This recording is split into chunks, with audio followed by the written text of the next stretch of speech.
Hey, well, welcome back to the ARC Path. My name is Bernard, And I'm Casey. and we are, celebrating again. That's a hard word to get out of. Celebrating communication. And what you don't know and what we're celebrating is that this is take two because we did the first part of the podcast without microphones. And so it was so appropriate for where we're going today. Yes. And yet we celebrate because we're either going to be bitter or we're going to be blessed. Well, I know we're gonna be blessed. It's gonna be a ways to get there. And the way is the purpose today. I mean, the obstacle is the way as a concept we use. And today we're digging into communication. And how we speak to ourselves is a key part of communication. So what's going on in my head and Bernard's head right now is more important than what we're saying out loud. Because if we can't speak to ourselves blessing, if we can't speak to ourselves, this is a celebration and this is amazing, then it doesn't matter what the words we use are. That which is coming behind us, our message is going to be complicated and confusing. And what we need to convince ourselves of, and I'm talking about you and me and Casey, is that communication is a challenge. Yeah. Whatever you think or understand and know about communication must change. It must change, and it must like it. We send our kids to school to learn stuff, and then what we know is the biggest problem with education: communication. Yeah. The way the teachers communicate, the way the kids learn, and the attentiveness, it's our biggest problem, and yet we don't address the problem. Let's just throw more content at it. Let's see if we can have a breakthrough. And it's fun to talk about school as if the school is the problem. Maybe it's the teacher's fault. Yes. And maybe it's that the educational system is boring and broken. That's another podcast. But let's bring it home now if you have kids. What about the communication at home? Maybe that's too close to home. We don't want to Yes. go there. So let's talk about something else. Communication in general, the mass marketing approach of everything, the white noise, the ongoing communication drain that we're just exhausted. And the reason why communication is so complicated is because we're really not paying attention. Yeah. We're just going through motions, and I'm here. I hear you, but I'm not listening. Yes. I see what you're doing, but I really don't care. It's not going to matter anyway. And I can keep going down a whole bunch of lists of reasons why communication is just horrendous. Well, and if we begin with the acknowledgement that I'm challenged in communication, Mm-hmm. it opens the doorway to have a real conversation. I love that you brought hope in to the story of communication by acknowledging my own deficit, Mm. your own deficit. So when we start with the I'm going to use this word confession. Uh, I'm a terrible communicator. Yeah. Oh, and yet I'm a practiced, learned, equipped communicator. But yet every day I have to work a little harder on my communication. Yes. Yes. And what's interesting is I love that I had an offense that you said that I brought hope into the conversation. Yes. Because for me, I reached for acknowledgement because I needed hope. But Mm-hmm. it was here. I was holding it. I didn't think I brought it in, but he you found it. It came in, and that's what acknowledgement does. That's the power of the arc path, is whether you believe it or not, whether you know that it's did it work? Did it work? Can you just tell me that it worked? I think just reaching for Yeah. it, guys, is reaching for better, is hope in itself. It's the pathway to get to the other side, and maybe you can help us. Well, so the question becomes to anybody right in this moment is, what does better look like? What does better communication look like? What does better connection with others? Because communication is really the bridge of relationships. So, um, you know, without a investment in communication, you're not investing in relationships. Two people sitting in a room with no communication is not growing their relationship. That's just that's existence, and I'm not talking verbal here. There's many different ways to communicate, but if you are not communicating, your relationships are not growing. So the hope is that we can have amazing relationships. And unfortunately, a lot of times, that's not the ones that we focus on. We first things that come up in our minds is, well, I'm a terrible communicator because I said this and I shouldn't have. I'm not a good communicator because I didn't understand what they were trying to tell me, so I can't listen. And we come up with these lists of negativity, and then when I go back to why it was hopeful of what you said, if I can just acknowledge that I'm challenged in my communication, what a great starting point. Oh, Um, yeah. I'm struggling to communicate today. Can I have some extra help? Yeah. I'm not really understanding what you're saying. I'm sure it's me. Can you say it again? I mean, these are just resets to the acknowledgement of communication because my mind wanders. And I got to learn how to discipline that, but that's another podcast as well. That's Right now, we're definitely. just saying, how do I be present with somebody in communication? Well, so I was hoping to push this off. I did well. I mean, I pushed it off about 6 minutes to take us to the end, and I disliked it when Casey said it before. You guys weren't around for that. That was just in our prep talk. What's the purpose of communication? Mm-hmm. And it's I don't want to say I liked it. I'm just gonna. This is not me. So if you don't like it, you can just take it to Casey. You know where to reach him. It's honesty to build trust. Mm. It communication is an expression of honesty to build trust. So when Casey said we're building, what are we building? It's not I just told my wife and kids something. That's not it. It's we are building, it's a construct between me and my wife Mm-hmm. of trust, and it's layers of trust. Now, of course, it's painful just to even consider that, because if the purpose of communication is to build trust, what have I been doing all my life? Yeah. What is it when you build distrust? You go, because I have a lot, I have a lot of those, but they go below the line. Is Yeah. that what it is? I mean, am I visualizing it? Can I get that visual out of my head? Well, it'd probably require forgiveness, is where we're eventually going to get in this Ah, podcast. But um, I acknowledge that if somebody's listening to this podcast for the first time, there is no reason why they ought to trust us. They might trust the person who sent it to them. Hey, you check this out. If it by random they stumbled across it and they found themselves listening and they're still here, well, I'm impressed. Way done. But if you don't know Bernard and you don't know myself, I'm Casey. I'm reintroducing myself. It's nice to meet you. Nice to be in amen. the space with you. Yes. But at what level of trust do you have for us if this is your first encounter with us? There's no reason why it ought to be very high. Mm, We have to build that. And yes. and honesty and repetition in building, it's this consistency that comes out. And the only way we're really going to build trust is if it has a mutual benefit. So as somebody's engaging with us, if it feels lopsided or one-sided, that it's only us, we're the only ones winning, it's not trust. That's dependency. And if they're the only ones winning, it's not trust. It's just a need. I don't think I can finish the podcast. I don't think again, if you're listening to this, guys, if your head is not spinning, how much distrust have you sown into your life, Yeah. into your relationships, and it came out of your mouth? Yeah. How much? Well, I just told people because that's what they needed to hear. That's what they expected to hear. That's what they deserve to hear. So we're just simply acknowledging that trust can be built, and it's going to be built out of honesty and consistency for the benefit of both engaged parties. I mean, if we're going to build something, and I love that you said, I don't know if I can continue, because this is right where the healing and the restoration come in.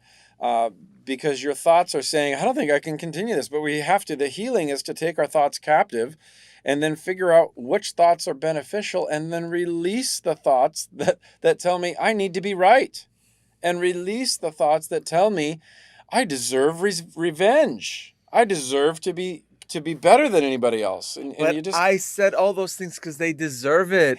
You want me to release what? yeah, the right to get revenge. Gosh. Because there's no trust in that, Ah, because it's one-sided again. Now, this is not about weakness. This is not about soft pedaling or settling down. But again, it's about honesty, coming back and going, whew, this is really hard. It's about that awareness, that acknowledgement, that confession. I'm really struggling to communicate right now because the only thing that I have to say is below the line. And I grew up hearing, if you can't say something nice, don't say anything at all. And I said, well, then I'm never going to speak again. Yeah. That's where I was at. I'll just never speak. But if I'm brooding negative thoughts in my mind, if I'm sitting here cursing somebody with my intentional nonverbals, but I didn't say anything, my communication is still rotten. Yeah. So we've got to find a place to go, I'm going to confess. I'm not so good at communication. I'm going to release. I don't have to be perfect. Yeah. I'm going to release. I don't even have to be right. But I can figure out what my point of view is. What am I experiencing here? And I can share my feelings with honesty and own them. I'm hurt. That's very different from you hurt me. I mean, and I hope we can go deep into communication, and this would be a coaching session for hours. But sharing with somebody that I'm hurt and I'm struggling to be present, and I'm working to find the right words is very different from you hurt me. What you said is not true, and I don't want to be around you. I mean, and I just tried to emphasize am I talking about you or am I talking about me? Yeah. And communication is that powerful. It's vulnerable. Because somebody might say, well, those two are the same sentences. No, they're not. No, they're not. It's one is beating you up and the other one is releasing, not beating me up, but releasing what's inside of me. Yeah. And but again, we perceive that as weakness.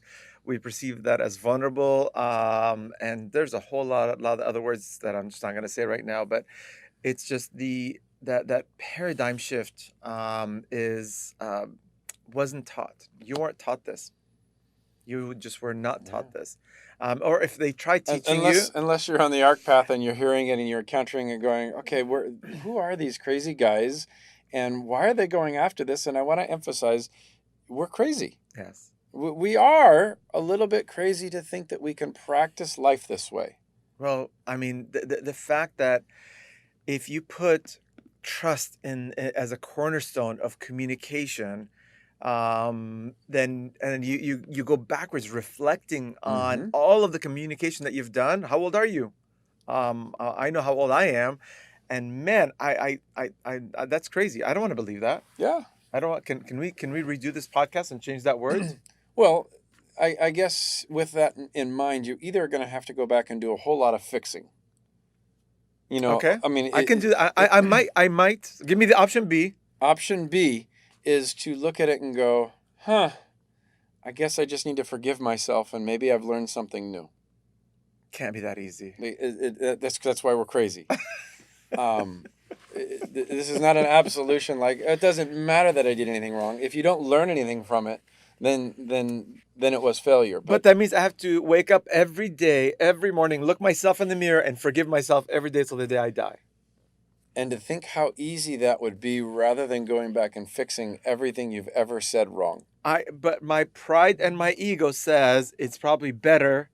But my time is better served going back and fixing all those mistakes. So glad we evoked and woke up the pride and the ego, because it really got ticked off when I said you don't need to be right. Yes. I mean, because I've been waiting for it to come back up and say, the hell you mean I don't need to be right? I am right. Don't tell me to release that. I'm not even going to make my notes anymore. This one, I'm just going to throw the book out. And I clarify that I release the need to be right doesn't make somebody else right. Yes. It just means that I don't have to have the right answer for somebody else. I need to come acknowledge that my answer is not wrong if it's my answer, but it's not right to make anybody else believe what I believe. Now, okay, look, if you're watching this and you're not calling Casey to beg him to be your coach, you are an insane human being. I mean, if he can just coach you on that, your marriage, your job, if you're in sales, if you're a developer and you have a team of people that you're communicating with, I don't care who it is, you want your life to be exponentially better. What are you doing about it? It's about communication. You have sown mistrust in your life for a lifetime. Yeah. Let's start today. Yeah. Let's start today. Let's start right now. Let's start right now. So okay, release and forgive myself. I mean, okay, I might consider it. I might consider it. Move us on because you said something else. As a for me, I mean, I think forgiveness is the healing, the restoration. I'm gonna take it from you again. It's this concept of taking every thought captive. Mm-hmm. How can I be restored? So I'm going to wake up, I'm going to forgive myself, but moving forward throughout the day, I'm going to take every thought captive. The first thing I want to highlight with that is, and I'm speaking from what is maybe a traditional biblical language that the church has taught to take thoughts captive to renew our mind. At least that's a background that I have. But growing up in my life in the church, I never heard that reflected in a positive sense. Well, and not only that, I've been in church not all my life, but I don't know anybody that even lives this concept out. So where I'm going with this is, if we take thoughts captive, and every thought that we're supposed to take captive are all the bad ones. Okay, so I'm shifting that. It's Every thought. every thought. Take every thought captive, which means when you bless yourself, when you have thanksgiving, when you focus on the good and engage the gratitude of life, when you celebrate other people, take that thought captive and really communicate it to them in such a way that they can receive it. Yes. There's so many times you can give a compliment to somebody and they shrug it right off because they've not learned to listen. I mean, it's not comfortable sometimes to have somebody compliment you. But I'm taking thoughts captive and I'm coaching others to take thoughts captive. So when somebody gives you a compliment, take that thought captive, write it down, anchor in it. Do the same thing for yourself. It's not just about, oh, shoot, I had a bad thought again, and I have to take that thought captive so it doesn't come back. Flip that script and recognize I'm going to dwell and meditate on the good. I'm going to dwell and meditate on the positive and the affirming and in the joy that there is hope in this world. So I'm going to show you how to live that out because I'm going to make it easy. What he just said is 100% what we're supposed to do, but this is how you do it. You capture the thoughts in your mind. You have an imagination. You are a visual, but you can write it down and you can circle it. You can put a lock and key on a piece of paper. You can draw it out. If you suck at drawing, then that's not a possibility. In your mind, take the thought captive. Say, I'm about to say, and the saying came, bite your tongue. Don't just bite your tongue. Take it and bite it in your head. Take that thought before you speak it. Go, Mhm. I'm going to hold that thought captive and to see if it still has power over me. Because if you release that thought, you're putting it out there. And are you sowing trust or mistrust? And so if you don't take that thought captive, it's a problem because you don't know where the intention of where it's going. So it's not second guessing yourself. It's giving your mind, your body, your soul, your spirit, whatever it is that you believe. But you're giving yourself that moment to reset and go, does this need to be said and spoken out loud? Yes or no? And if it dissipates, then it needs to go. If it doesn't, you put it out there, and then what does it yield? Does it yield good fruit? Does it enhance the conversation or does it make it sour? Then you need to reset and go back and acknowledge, going, hey, I held it. Maybe you didn't hold it long enough. Yeah. So to put the bookends on that, you start with acknowledging that I'm not so good at communication. And then the other bookend on the other end, the kingdom celebration, is blessing other people in the midst of their journey. I mean, those are bookends. You did the work in the middle. Well, but that journey is a house of trust.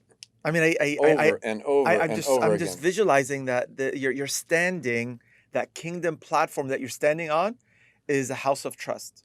And that's a very painful visual just Yeah. for me, as you guys can tell.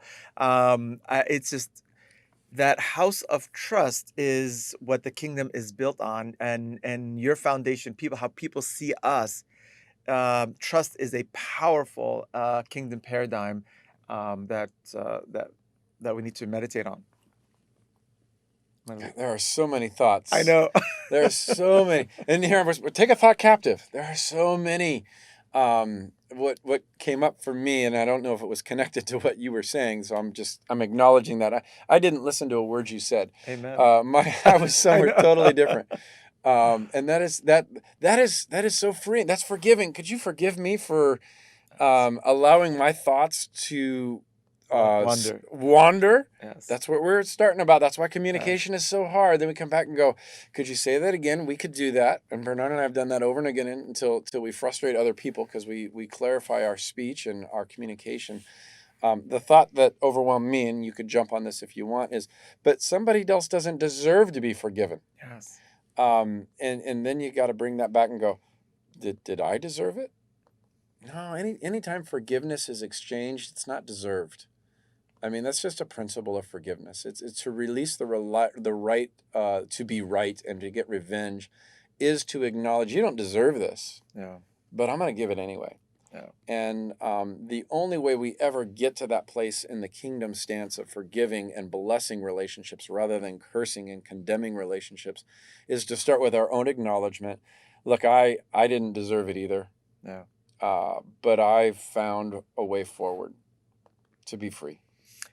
I am going to jump on that. It's the whether or not somebody else deserves it. The arc pathway is you go write it on every mirror in your household. Forgive, and you begin by forgiving you. It has to become so second nature, so you understand how much forgiveness that you need, and it's because if somebody frustrates you, then you are frustrated. Then you need forgiveness. You need to forgive yourself for being frustrated Yeah. because the world around us is frustrating. That means you're going to live a lifestyle of frustration. Who wants that? And so you begin by releasing the frustration. You look at the mirror every day. You go, you know what? I forgive you. Don't be frustrated. Yeah. So I'm just going to put a pin on this for you to recognize that Bernard and I are not talking about anything other than science and business. And if you thought we were talking about faith or emotions or religion, I'm sorry, then we didn't We communicate did that very not clearly. communicate it properly. Forgiveness is a business staple. Yes. Forgiveness is a scientific, medical, discoverable, measurable understanding that your heart is impacted negatively when you have bitterness and pain and grudges in there. So, yes, this applies across the board. Everywhere you go, we are building trust with honest relationships. Start with honesty with yourself. Where are you at? What's going on in you? And then find freedom to go, I don't have to be perfect. Oh my gosh. Now I can show up and be honest with somebody. This Yes. is what's really going on. And then I can bless them and encourage them and release them to just be who they are. And now neither of us need to be right. We can be in relationship, which is different than both Very people different. being right. Very different. And in relationship, we can now enjoy the trust we've built. We can practice coming together to celebrate one another, stepping into this best life now. And then forgiveness is not this big, weighty word of, oh, forgiveness is just simply the repeated practice of, I set myself free Yeah. and I set you free as well. Amen. Amen. I want to pull that into, and I know we're running out of time, but from a business perspective, guys, we are living in very challenging economic times. So you have inflation across the board. You're going to go into your local store. You're going to go into any business that's raising their prices, and it's offending you. And forget the financial implication. Just it's offensive no matter what. And it begins with, but if you go into 20 stores and they're all raising their prices, then you're going to be offended 20 times in a day. Mm-hmm. It begins with forgiving yourself and forgiving these businesses, and then coming back and you want to communicate with these businesses, whether it's a vendor, whether it's a store, it's about expression. but you need to be at peace because again, you don't have control over which stores raise their prices. Of course, you can take your business somewhere else. But again, if you have, we're in this economic time where you're going to see that in almost every platform. You have to choose, but you have to be at peace in order for you to choose. And you cannot choose if you're not at peace. Well, you can't choose healthy if you're not at peace. I love that we brought peace and forgiveness and hope and all of these concepts in on the realm of for communication. They are the gift, and we have the joy to give it away. So thanks for joining us today on the Arc Path podcast, digging into communication, acknowledging who we are, where we're at, and how we can go forward together better with others when we're building trust. Take care. Come back soon. We'll see you in our group coaching session next time. Take care, guys.